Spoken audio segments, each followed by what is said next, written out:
First day വന്നപ്പോൾ എൻ്റെ ഒരു റൂംമേറ്റ് എന്നെ കൊണ്ടുവന്ന് ഇവിടെ എല്ലാം കാണിച്ചു തന്നു. പിന്നെ പുള്ളിക്കാരിയുടെ ക്ലാസ്സിലേക്ക് പോയി.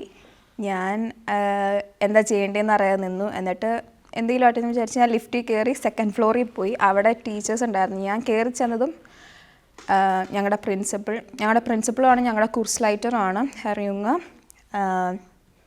ഞാൻ ചോദിച്ചു എൻ്റെ ക്ലാസ് എവിടെയാണെന്ന് എനിക്കറിയില്ല, ഒന്ന് കാണിച്ചു തരാമോ എന്ന് ചോദിച്ചു. പുള്ളി അപ്പത്തേനും എൻ്റെ കൂടെ വന്ന് എനിക്ക് ക്ലാസ്സൊക്കെ കാണിച്ചു തന്നു. പിന്നെ ക്ലാസ്സിലെത്തിയപ്പോൾ പറഞ്ഞ പോലെ ദീ അല്ലേ എന്ന് ഒരാൾ ചോദിച്ചു. അപ്പോൾ അതെനിക്ക് ഭയങ്കര റിലീഫായിരുന്നു. കാരണം പെട്ടെന്ന് അത്രയും നേരം ഒരു മലയാളിയോടും മിണ്ടാതെ, ഇവിടെ ഒറ്റ മലയാളീനെ ഞാൻ കണ്ടില്ല, വന്ന വഴിക്ക് ഒരാളെ കണ്ടില്ല. ഞാൻ വന്ന ടൈമിലും അങ്ങനെയായിരുന്നു, ഇവിടെ മലയാളീസ് കുറവായിരുന്നു. ഇപ്പോൾ അത് കുറച്ചുകൂടി ബെറ്റർ ആയിട്ടുണ്ട്. ഇപ്പോൾ എവിടെ പോയാലും മലയാളീസിനെ കാണാം. ഫസ്റ്റ് ഡേയ്സിൽ പറഞ്ഞ പോലെ എനിക്ക് ജർമ്മൻ അറിയാം, എന്താ പറയേണ്ടതെന്ന് അറിയാം, പക്ഷേ അതിൻ്റെ ഔട്ട്കം ശരിയാവുന്നില്ല. ഞാൻ പറയുന്ന ടീച്ചേഴ്സിനൊന്നും മനസ്സിലാവാത്ത പോലെ എനിക്ക് തോന്നി. പിന്നെ ഞാൻ വിചാരിച്ചു ടൈം കൊടുത്താൽ ആദ്യം സെറ്റാവും. പ്രാക്ടിക്കൽ കഴിഞ്ഞപ്പോൾ ഒരുമാതിരിയൊക്കെ ഓക്കെ ആയി. എൻ്റെ കൂടെയുള്ള ആൾ അടിപൊളിയായിരുന്നു, എന്നെ എല്ലാത്തിനും ഹെൽപ്പ് ചെയ്തു. എനിക്ക് കുറേ ടെർമിനൊക്കെ ഉണ്ടായിരുന്നു. അപ്പോൾ എനിക്ക് ടെൻഷനൊക്കെ ഉള്ളപ്പോൾ ഞാൻ പുള്ളിക്കാരിയോട് പറയും. എനിക്ക് എന്ത് വറീസ് ഉണ്ടെങ്കിലും ഞാൻ പുള്ളിക്കാരിയോട് പറയും. ഇപ്പോൾ സ്കൂളിൽ എന്തെങ്കിലും പ്രശ്നം ഉണ്ടെങ്കിലോ എനിക്കെന്തെങ്കിലും മനസ്സിലാവുന്നില്ലെന്നൊക്കെ പറഞ്ഞാൽ പുള്ളിക്കാരി എന്നെ നല്ല മോട്ടിവേറ്റ് ചെയ്യുമായിരുന്നു. അത് കുഴപ്പമില്ല, ടൈം ആകുമ്പോൾ ഓക്കെ ആയിക്കോളും എന്നൊക്കെ.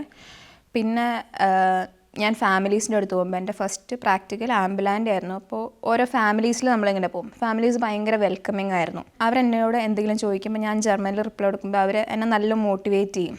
നന്നായി സംസാരിക്കുന്നുണ്ടല്ലോ, എത്ര നാളായി വന്നിട്ട്? ഇപ്പോൾ ഞാൻ പറയും 2 മാസമായേ.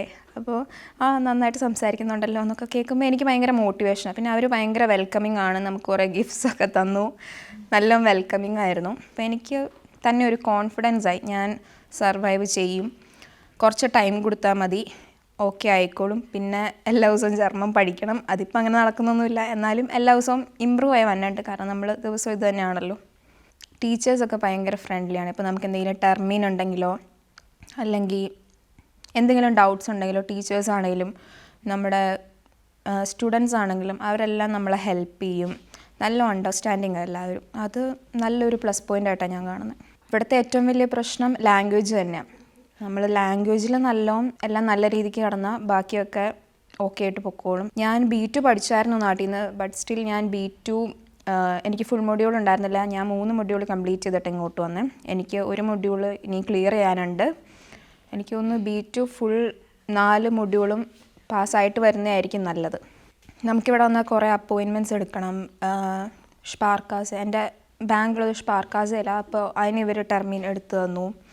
അതേപോലെ തന്നെ ഔസ്ലാൻഡർ ബിഹോഡയിൽ എൻ്റെ വിസ എക്സ്റ്റെൻഡ് ചെയ്യണമായിരുന്നു.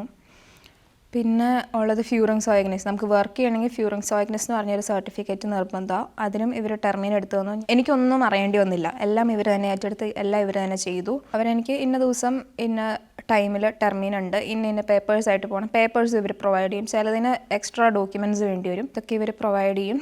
ഞാൻ ജസ്റ്റ് ആ ടൈം ആകുമ്പോൾ പോയാൽ മതി, അത്രേ ഉള്ളൂ. ബാക്കിയെല്ലാം ഈസി ആക്കി തരുന്നുണ്ട് ഇവർ. എൻ്റെ ചില ഫ്രണ്ട്സിന് ആർബൈറ്റ് ഗേബറിൻ്റെ കുറച്ച് ഇഷ്യൂ ഉണ്ടായിട്ടുണ്ടായിരുന്നു. ആർബൈറ്റ് ഗേബർ ചിലർക്ക് ക്യുണ്ടിയും കൊടുത്തു. അതേപോലെ തന്നെ ചിലരുടെ ആർബൈറ്റ് ഗേബർ ഭയങ്കര സ്ട്രിക്റ്റ് ആയിരുന്നു, ഭയങ്കര റൂഡായിരുന്നു. അങ്ങനെയൊക്കെ വന്നപ്പോൾ എൻ്റെ സ്കൂള് അവർക്ക് പുതിയൊരു ആർബൈറ്റ് ഗേബറിനെ അറേഞ്ച് ചെയ്ത് കൊടുത്തു. അതും പെട്ടെന്ന് തന്നെ 2 ആഴ്ച ഗ്യാപ്പിൽ അവർക്ക് പെട്ടെന്നൊരു ആർബൈറ്റ് ഗേബറിനെ റെഡിയാക്കി കൊടുത്തു. എല്ലാം അവർ പെട്ടെന്ന് നടത്തി തരുന്നുണ്ട്. പിന്നെ ഇവർ തന്നെ നമുക്ക് എംപ്ലോയറിനെ കണ്ടുപിടിച്ച് തരുന്നതുകൊണ്ട് നമുക്ക് വേറെ ടെൻഷനൊന്നുമില്ല. നമ്മൾ സ്കൂളിൽ നന്നായിട്ട് പെർഫോം ചെയ്യുക, ആർബൈറ്റിൽ പ്രാക്ടിക്കലിൽ നമ്മൾ കൂടുതൽ പ്രാക്ടീസ് ചെയ്ത് നോളജ് കളക്ട് ചെയ്യാൻ നോക്കുക. നമ്മൾ നാട്ടിൽ പഠിക്കുമ്പോഴാണെങ്കിൽ ഒന്നെങ്കിൽ പഠിത്തം നടക്കും, അല്ലെങ്കിൽ നമ്മൾ പൈസ ഏൺ ചെയ്ത് നടക്കും. പഠിക്കുകയാണെങ്കിൽ തന്നെ പാർട്ട് ടൈം ആയിട്ട് വർക്ക് ചെയ്യുന്നവരുണ്ട്, പക്ഷെ അവർക്കത് ഭയങ്കര സ്ട്രെസ്സായിരിക്കും.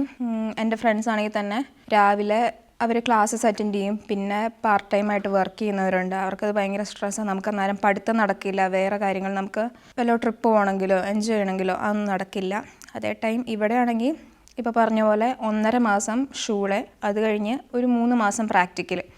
ഷൂളയുടെ ടൈമിൽ ഷൂളെ മാത്രമേ ഉള്ളൂ, അതിൻ്റെ ഇടയ്ക്ക് നമുക്ക് വർക്ക് ചെയ്യേണ്ട ഒരു ആവശ്യമില്ല. ലൈക്ക് മൺഡേ ടു ഫ്രൈഡേ നമുക്ക് തിയറി ക്ലാസ്സസ് ഉണ്ടാവും 8 to 3 o'clock. പിന്നെ നമുക്ക് വോഹനൻ്റെ ഫ്രൈ ആയിരിക്കും. വീക്കെൻഡ് സാറ്റർഡേ സൺഡേ നമുക്ക് എന്ത് വേണമെങ്കിലും പ്ലാൻ ചെയ്യാം. 1.5 മാസം നമ്മളങ്ങനെ സ്കൂളിൽ പോകും. അത് കഴിഞ്ഞ് നമ്മൾ പോകുന്നത് നേരെ പ്രാക്ടിക്കലിലേക്ക്. പ്രാക്ടിക്കലിന് നമുക്ക് കുറേ പേഷ്യൻസിനെ നമുക്ക് കാണാൻ പറ്റും, ഡിഫറെൻറ്റ് ഡിസീസസ് നമുക്ക് തന്നെ ലേൺ ചെയ്യാൻ പറ്റും. അതേപോലെ തന്നെ നമുക്ക് നമ്മുടെ സ്പ്രാഹ നല്ല ഇമ്പ്രൂവ് ചെയ്യാൻ പറ്റും. കാരണം പലതരത്തിലുള്ള ആൾക്കാരെ തന്നെ പല ടോപ്പിക്സ് ആയിരിക്കും ഓരോരുത്തർ പറയുന്നത്. അവരുടെ ഫാമിലീനെ പറ്റി, പിന്നെ അവരുടെ ഹോബീസിനെ പറ്റി, അതിനെ പറ്റിയൊക്കെ ആയിരിക്കും പറയുന്നത്. അങ്ങനെ നമ്മൾ പറയുമ്പോൾ നമുക്ക് കുറേ ന്യൂ വേർഡ്സ് കിട്ടും. പിന്നെ നമുക്ക് കേൾക്കാൻ നല്ല ഇൻട്രസ്റ്റ് ആവും. പറഞ്ഞതുപോലെ ഹൗസ് ബിൽഡിംഗ് ചെയ്യുമ്പോൾ നമുക്ക് പഠിച്ചുകൊണ്ടിരിക്കുന്ന ടൈമിൽ തന്നെ നമ്മുടെ ഫാമിലീനെ നമുക്ക് സപ്പോർട്ട് ചെയ്യാം. നമുക്കൊരു സ്റ്റൈഫൻഡ് കിട്ടുന്നുണ്ട്. ഇവിടെ നമ്മുടെ എക്സ്പെൻസസ് ഒക്കെ കഴിയാനും നമുക്ക് കുറച്ച് എമൗണ്ട് സേവ് ചെയ്യാനും പറ്റുന്നുണ്ട്. അതൊരു നല്ല കാര്യമാണ്. ഒരു സ്റ്റുഡൻ്റ് എന്നുള്ള രീതിയിൽ എത്തിപ്പെടാൻ പറ്റിയ ഏറ്റവും നല്ല ഒരു രാജ്യമായിട്ടാണ് ഞാൻ ജർമ്മനീനെ കണക്കാക്കുന്നത്. കാരണം നമ്മളിപ്പോൾ വേറെ ഏതെങ്കിലും രാജ്യത്ത് നഴ്സിംഗ് പഠിക്കുകയാണെങ്കിൽ, സുംബൈഷ്പിൽ ഓസ്ട്രേലിയയിൽ നഴ്സിംഗ് പഠിക്കുകയാണെങ്കിൽ നമുക്ക് ആഴ്ചയിൽ 3 അല്ലെങ്കിൽ 4 ഡേയ്സ് നമുക്ക് പഠിക്കണം. അതുകൂടാതെ നമ്മൾ വർക്കും ചെയ്യണം. അത് ഭയങ്കര സ്ട്രെസ്സിഷായിട്ട് എനിക്ക് തോന്നിയിട്ടുണ്ട്. ഇവിടെ എന്ന് പറയുന്നത് നമുക്ക് അങ്ങനെ ഒരു സ്ട്രെസ്സേ ഇല്ല. പിന്നെ ഒരു വർക്ക് ലൈഫ് ബാലൻസ് ഉണ്ട്. ജർമ്മൻ ലാംഗ്വേജ് നമ്മൾ നല്ലോണം പഠിച്ചു കഴിഞ്ഞാൽ ബാക്കിയെല്ലാം ഈസി ആയിട്ട് നടക്കും.